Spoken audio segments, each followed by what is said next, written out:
Moving into an old farmhouse felt like a dream come true. For Mark and Sarah, it was the perfect escape from the city. A sprawling canvas of rustic charm where their 2 kids could grow up surrounded by nature. The house itself was a character, with its weathered wooden beams, creaking floors, and windows that framed rolling green hills. The first few weeks they spent their days unpacking, painting walls, and exploring the property. The kids, Lily and Tom, claimed the attic as their secret hideout, and evenings were filled with the warmth of the stone fireplace. It was everything they had hoped for. Then, the little things started. It began subtly, almost comically. They'd find a book they'd left on the coffee table mysteriously reshelved, spine out, in the library. Keys would vanish from the hook by the door, only to reappear in the center of the kitchen table. Mark would be working in his study and hear the faint, melodic notes of a piano. But the old upright in the parlor hadn't been tuned in years and sat untouched. Sarah would be cooking and catch a fleeting scent of lavender, even though there were no flowers in the house. At first, they brushed it off. "This old house is just settling," Mark would say with a shrug. Sarah would blame mom brain for misplacing things. But the occurrences grew more frequent, more specific. Toys in the kids' room would be arranged in a neat circle on the floor when they woke up in the morning. Doors they were certain they had closed would be found wide open. It wasn't scary, just strange. It felt less like a haunting and more like a series of harmless, inexplicable pranks. One evening, as they sat on the porch watching the sunset, Sarah turned to Mark. "Okay," she said, "this is getting a little weird, right? It's not just me." Mark sighed, nodding. "No, it's not just you. I heard the piano again today. It's time we figured out what's going on." They agreed they weren't afraid, but their curiosity had reached its peak. They wanted to understand the story of their new home. After some research online, they found a pair of investigators, Arthur and Eleanor, who specialized in historical properties with unusual activity.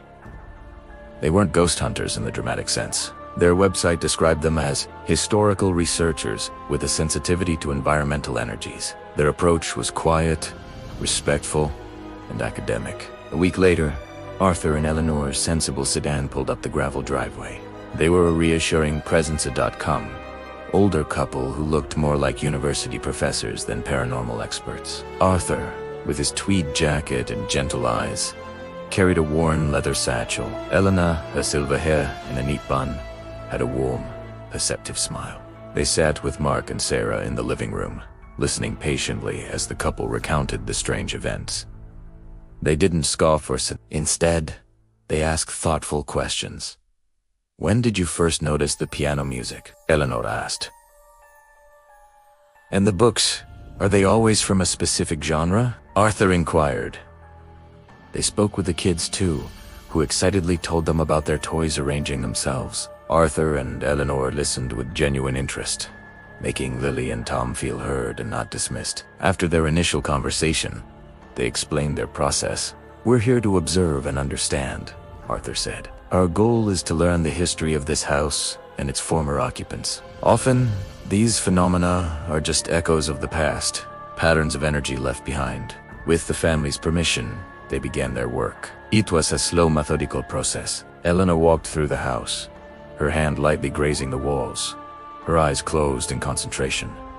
She seemed to be listening to the house itself. Arthur, meanwhile, set up discreet, high-sensitivity audio recorders and environmental sensors in various rooms. He wasn't looking for ghostly voices, he explained, but for subtle shifts in temperature, humidity, and electromagnetic fields that might correspond with the family's experiences.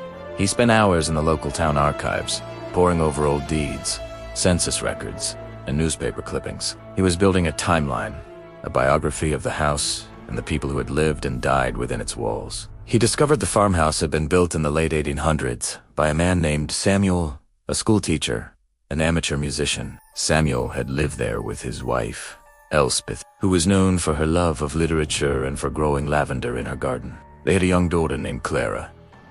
The records showed that the family had lived a quiet, happy life in the house. As Arthur pieced together their story, the phenomena in the house began to feel less random and more like a narrative. The piano music was likely an echo of Samuel playing his beloved instrument. The scent of lavender, a memory of Elspeth's garden. the neatly arranged books, her habit of keeping a tidy library. It seemed the family who built this house had left an indelible impression of their peaceful lives on the very structure itself. The mystery deepened one evening when everyone was gathered in the kitchen. Suddenly, a small, antique wooden top that was on one of the kids' toys appeared on the floor and began to spin, slowly and perfectly, for almost a minute before gently wobbling to a stop. Lily and Tom watched, wide-eyed with wonder, not fear. Mark and Sarah exchanged a look of pure astonishment. Eleanor simply smiled. "It seems Clara wants to play," she said softly.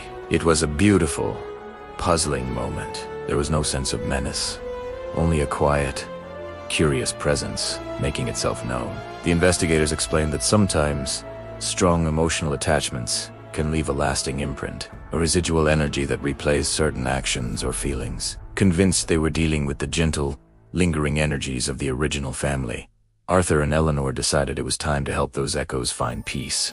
They weren't performing an exorcism, but what Eleanor called a calming. The plan was simple and respectful. One afternoon, they gathered Mark, Sarah, and the kids in the main living area. Arthur brought in an old record player from his car and put on a piece of classical music from the era when Samuel and Elspeth lived. Eleanor placed a fresh bouquet of lavender on the mantelpiece. She then spoke to the house itself, her voice calm and soothing. "Samuel, Elspeth, Clara," she began, "we acknowledge you. We know you loved this home, and we thank you for the care you gave it. A new family lives here now, and they love it too. They will take good care of it. It is time for you to be at peace." They walked through the house, playing the music and speaking words of gratitude and release in each room.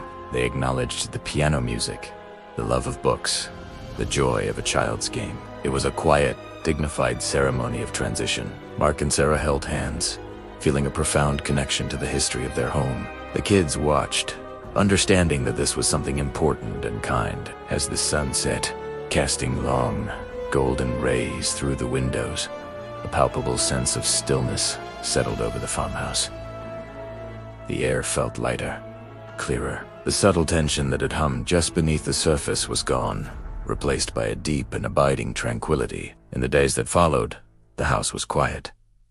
The keys stayed on their hook. The books remained where they were left. The faint scent of lavender in the phantom piano notes were gone. The home was finally, completely theirs. Arthur and Eleanor packed their equipment, their job complete. As they prepared to leave, Sarah gave Eleanor a heartfelt hug. "Thank you," she said. "You gave us our home back." Eleanor smiled warmly. "This house was never anything but a home," she replied. "It just needed a little help turning the page to a new chapter." The family stood on the porch, waving goodbye as the investigators drove away. The old farmhouse stood peacefully behind them, no longer a place of mystery, but a place of history, warmth, and a future waiting to be written. Thanks for watching, and don't forget to follow for more stories.